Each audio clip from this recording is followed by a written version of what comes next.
ಉಪಚುನಾವಣೆಯಲ್ಲಿ ಮೊನ್ನೆ ಅನ್ನಪೂರ್ಣ ತುಕಾರಾಮ್ ಅವರು ತಾವೆಲ್ಲ ಆಶೀರ್ವಾದ ಮಾಡಿ ಗೆಲ್ಸ್ಕೊಟ್ಟಿದ್ದಕ್ಕೆ ಅಭಿನಂದನಾ ಕಾರ್ಯಕ್ರಮ ಹಮ್ಮಿಕೊಂಡಿದ್ದೀರಾ. ತಮಗೆಲ್ಲ ಸಂಡೂರು ಮತದಾರರಿಗೆ ಕೈ ಜೋಡಿಸಿ ನಾನು ನಮಸ್ಕಾರಗಳನ್ನ ಮಾಡ್ತೀವಿ. ನಾವು ನಿರೀಕ್ಷೆ ಇತ್ತು ಈ ಚುನಾವಣೆ ನಾವು ಗೆಲ್ತೀವಂತ ನಾವು ನಿರೀಕ್ಷೆ ಇತ್ತು. ಆ ನಿರೀಕ್ಷೆ ತಕ್ಕಂಗೆ ನಾವು 9,400 ಮತದಲ್ಲಿ ನಾವು ಗೆದ್ದಿದ್ದೀವಿ. ಇನ್ನ ಒಂದು 10,000 ಜಾಸ್ತಿ ಆಗ್ಬೇಕಾಗಿತ್ತು. ನಾವು ನಿರೀಕ್ಷೆ ಇದ್ದಿದ್ದು 20,000 ಅಂತರದಲ್ಲಿ ಗೆಲ್ತೀವಂತ. ಹಂಗೂ ಜನ ಆಶೀರ್ವಾದ ಮಾಡಿ 9,400 ಮತದಲ್ಲಿ ಗೆಲ್ಸ್ಕೊಟ್ಟಿದ್ದಾರೆ. ಗೆದ್ದಾದ್ಮೇಲೆ ತುಕಾರಾಮ್ ಅವ್ರ ಬಗ್ಗೆ ನಾನು ಹೆಚ್ಚಾಗಿ ಏನು ಹೇಳಗಲ್ಲ. ಸಂತೋಷ್ ಲಾಡ್ ಬಗ್ಗೆ ತಮ್ಗೆ ಗೊತ್ತೇ ಇದೆ. ಸಂತೋಷ್ ಲಾಡ್ ಅವ್ರೇನು ಕೆಲಸ ಮಾಡಿದ್ದಾರೆ 2004 ಹಿಡ್ಕೊಂಡು 2008ವರೆಗೂ ತಮ್ಗೆ ಗೆದ್ದಿದ್ದಾರೆ. ಆಮೇಲೆ ಅದಕ್ಕಾದ್ಮೇಲೆ 4 ಬಾರಿ ತುಕಾರಾಮ್ ಅವರು ಕೆಲಸ ಮಾಡಿರೋದು ತಮ್ಗೆ ಗೊತ್ತೇ ಇರೋದು ವಿಚಾರ.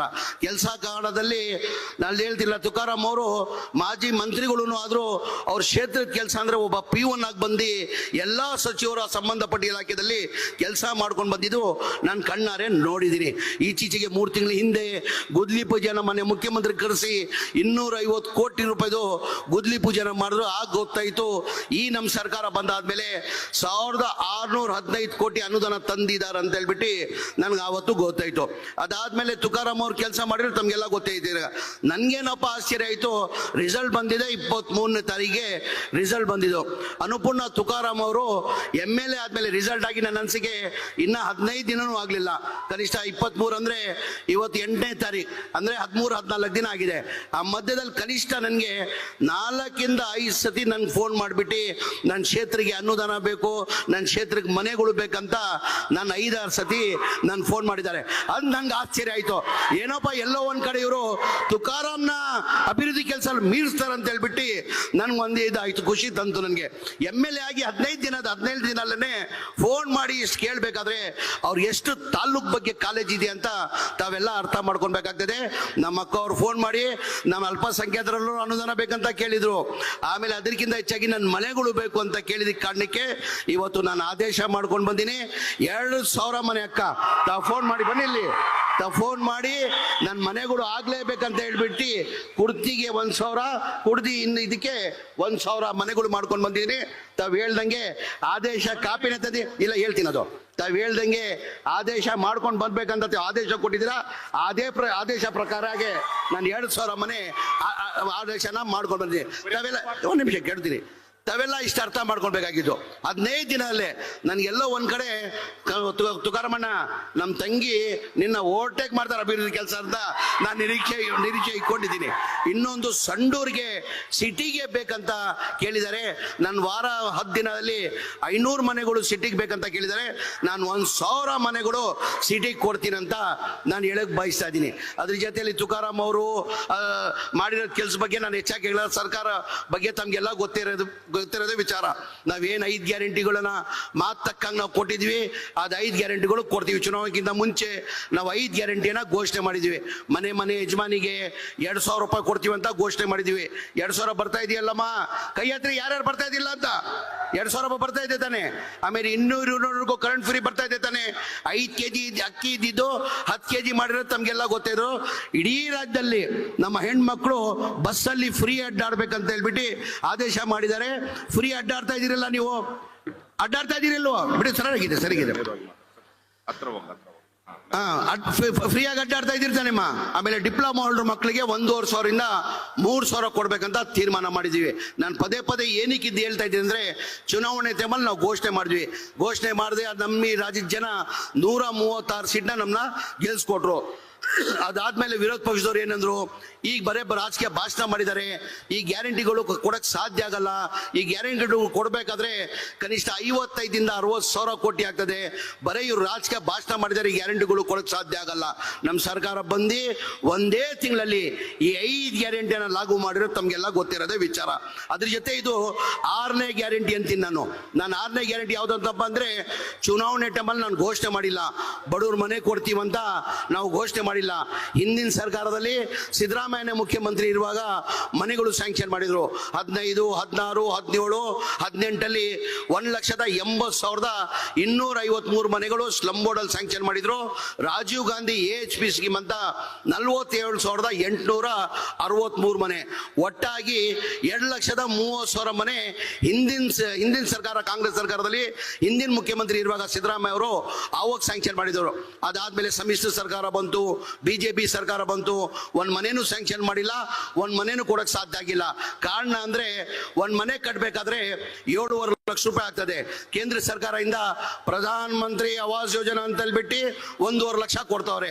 ಅಂದ್ರೆ 1.5 ಲಕ್ಷ ಮುಂದೆಯಿಂದ ಕೊಡ್ತಾವ್ರೆ. 18% GST ಆಗ್ಬಿಟ್ಟು 1,38,000 ರೂಪಾಯಿ ವಾಪಸ್ ತಗೊಂತವ್ರೆ.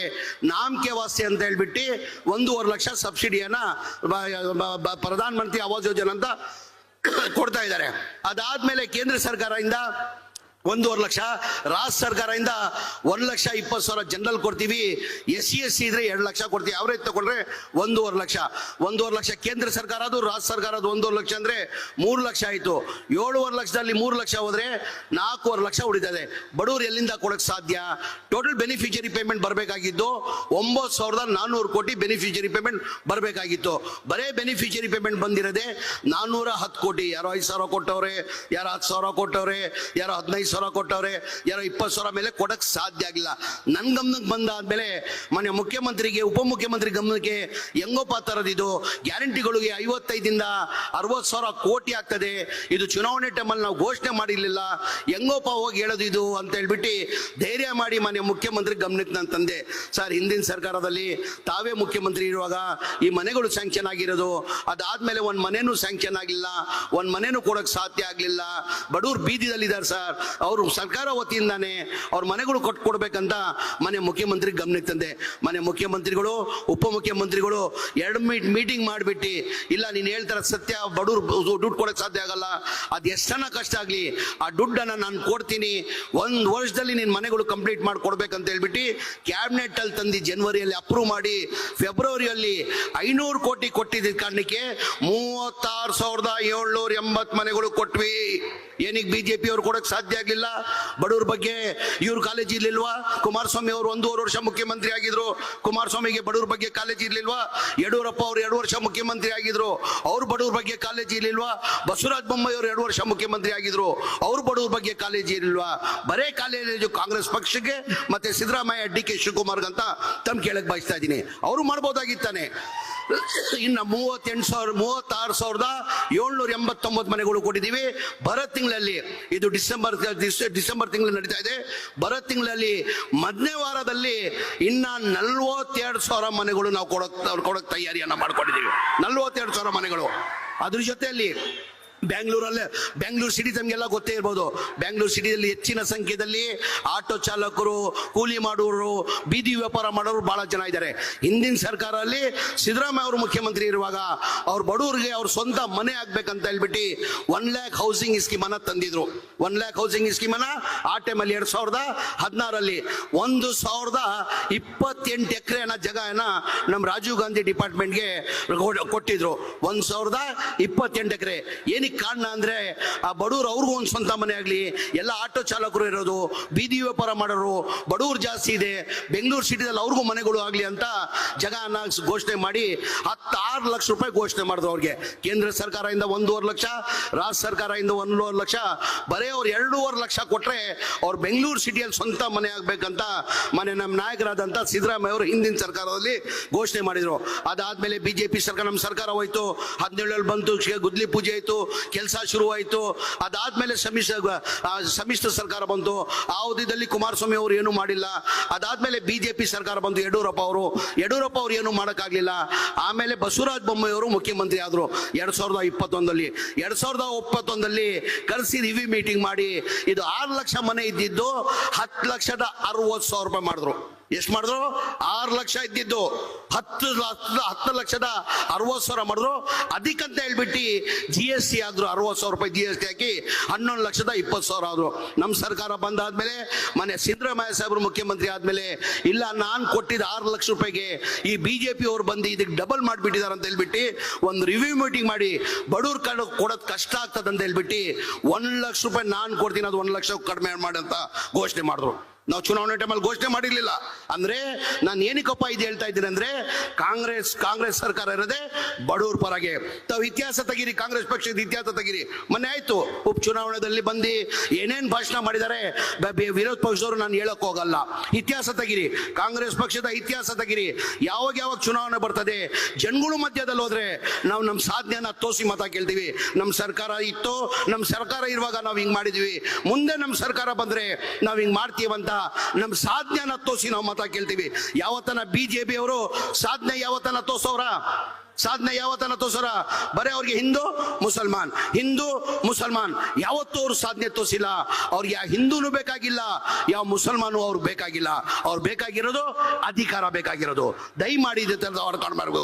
ಬಹಳ ಜನ ಅಲ್ಪಸಂಖ್ಯಾತರು ಇಲ್ಲಿ ಕೂತಿದ್ದಾರೆ. ನಸೀರ್ ಅಹಮದ್ ಸಾಹೇಬರು ಹೇಳಿದ್ದಾರೆ, ನಮ್ಮ ಇಸ್ಲಾಂ ಧರ್ಮದಲ್ಲಿ ನಮ್ಮ ಜಾತಿ ಭೇದ ಮಾಡಿ ಅಂತ ನಮ್ಮ ಇಸ್ಲಾಂ ಧರ್ಮ ಹೇಳಿಲ್ಲ. ಮಜಹಬ್ ನಹಿ ಸಿಖಾತಾ ಆಪಸ್ ಮೇ ಬೈರ್ ರಖ್ನಾ, ಹಿಂದಿ ಹೈ ಹಮ್, ಹಿಂದೂಸ್ತಾನ್ ಹಮಾರಾ, ಸಾರೇ ಜಹಾನ್ ಸೆ ಅಚ್ಚಾ ಹಿಂದೂಸ್ತಾನ್ ಹಮಾರಾ. ನಮ್ಮ ಇಸ್ಲಾಂ ಧರ್ಮ ಹೇಳ್ಕೊಡಿರೋದು. ಬಿಜೆಪಿ ಬರೇ ಜಾತಿ. ದಯಮಾಡಿ ಇದೆಲ್ಲ ತಾವು ಅರ್ಥ ಮಾಡ್ಕೊಳ್ಬೇಕಾಗ್ತದೆ. ಹಿನ್ನೆಲೆಯಲ್ಲಿ ಇನ್ನೊಂದು ಬಾರಿ ನಮ್ಮ ಅನ್ನಪೂರ್ಣ ತುಕಾರಾಮ್ ಅವ್ರಿಗೂ ನಾನು ಅಭಿನಂದನೆ ಸಲ್ಲಿಸಿ ನಿಮ್ಗೆಲ್ಲ ಕೈ ಜೋಡಿಸಿ ಇನ್ನೊಂದು ಬಾರಿ ನಮಸ್ಕಾರನ ಮಾಡಿ, ಆಮೇಲೆ ಮೊನ್ನೆ ನಮಗೆಲ್ಲ ಒಂಥರ ಆಗ್ಬೇಕಾಗಿತ್ತು ಘಟನೆ ಆಗಿದೆ ವಿಮ್ಸಲ್ಲಿ. ತಮಗೆಲ್ಲ ಗೊತ್ತಿದ್ದೀರದ ನೆನ್ನೆಲ್ಲ ಮೊನ್ನೆವರೆಗೂ 5 ಜನ ತೀರ್ಕೊಂಡಿದ್ರು, ಅದ್ರಲ್ಲಿ ನಿಧನ ಹೊಂದಿದ್ರು. ಇವತ್ತು ಮನೆ ಮುಖ್ಯಮಂತ್ರಿಗಳು CM ರಿಲೀಫ್ ಫಂಡ್ ಅಲ್ಲಿ 2 ಲಕ್ಷ ರೂಪಾಯಿ ಅಂತ ಘೋಷಣೆ ಮಾಡಿ ಅಂತ ನನ್ನ ಮನೆ ಮುಖ್ಯಮಂತ್ರಿಗಳು ಹೇಳಿದ್ರೆ ನಾನು 2 ಲಕ್ಷನ ಘೋಷಣೆ ಮಾಡಿದೆ. ಇವತ್ತು ಏನ್ ಬಂತು ಗೊತ್ತಿಲ್ಲ. ಇಲ್ಲ ಆ ಘಟನೆ ಆಗ್ಬಾರ್ದಾಗಿತ್ತು. 5 ಜನ ಸತ್ತಿರೋರು ಬಡವರಾಗಿದ್ದಾರೆ ಅಂತ ನನ್ನ ಮಾಹಿತಿ ಬಂದಿದೆ. ಅವ್ರಿಗೆ 2 ಲಕ್ಷ ಘೋಷಣೆ ಮಾಡಿದ್ಯಾ, ಇನ್ನು 3 ಲಕ್ಷ ಘೋಷಣೆ ಮಾಡು, 5 ಲಕ್ಷ ಪರಿಹಾರ ಕೊಡ್ತೀವಿ ಅಂತ ಮನೆ ಮುಖ್ಯಮಂತ್ರಿ ಇವತ್ತು ಸೂಚನೆಯನ್ನ ಕೊಟ್ಟಿದ್ದಾರೆ. ಇವತ್ತು 5 ಲಕ್ಷ ಕೊಡ್ಬೇಕಂತ ತೀರ್ಮಾನ ಮಾಡಿದ್ವಿ. ಆ ಹಿನ್ನೆಲೆಯಲ್ಲಿ ತಾವೆಲ್ಲ ಅರ್ಥ ಮಾಡ್ಕೊಂಡು ನಾವು ಕಾಂಗ್ರೆಸ್ ಪಕ್ಷ ಇರೋದೇ ಬಡವ್ರ ಪರ ಸೇವೆ ಮಾಡಕ್ಕೆ ನಾವಿರೋದು. ಕಾಂಗ್ರೆಸ್ ಪಕ್ಷಕ್ಕೆ ಜಾತಿ ಇಲ್ಲ. ಕಾಂಗ್ರೆಸ್ ಪಕ್ಷಕ್ಕೆ ಎಲ್ಲಾ ಸಮಾಜದವ್ರಿಗೂ ಜೊತೆ ಯಾವ್ದನ್ನ ಪಕ್ಷ ತಗೊಂಡು ಹೋಗ್ತಾ ಇದೆ ಅದು ಕಾಂಗ್ರೆಸ್ ಪಕ್ಷ. ನಾನು ಮುಸ್ಲಿಂ ಆಗಿದ್ದೀನಿ, ಎಲ್ಲ ವೇದಿಕೆ ಮೇಲೆ ಹೇಳ್ತೀನಿ ಸರ್. ನಾನು DK ಶಿವಕುಮಾರ್ ಸಾಹೇಬ್ರೆ, ನಾನು ಮುಸ್ಲಿಂ ಆಗಿರ್ಬೋದು, ಅದಕ್ಕಿಂತ ಮುಂಚೆ ನಾನು ಒಬ್ಬ ಹಿಂದೂಸ್ತಾನಿ ಕನ್ನಡಿಗ, ಆಮೇಲೆ ಮುಸ್ಲಿಂ ಅಂತೀನಿ ನಾನು. ನಮ್ಮ ಕಾಂಗ್ರೆಸ್ ಪಕ್ಷಕ್ಕೆ ಜಾತಿ ಇಲ್ಲ ಸ್ವಾಮಿ, ನಮ್ಮ ಕಾಂಗ್ರೆಸ್ ಪಕ್ಷಕ್ಕೆ ಜಾತಿ ಇಲ್ಲ. ನಾವು ಯಾವತ್ತಿದ್ರು ನಿಮ್ ಬಡವ್ರ ಪರ ಇರ್ತೀವಂತ ಹೇಳ್ತಾ ನನ್ನ 2 ಮಾತಾಡೋಕೆ ಅವಕಾಶ ಕೊಟ್ಟಿದ್ದು ನನ್ನ ಮಾತು ಮುಗಿಸ್ತೀನಿ. ಜೈ ಹಿಂದ್, ಜೈ ಕರ್ನಾಟಕ.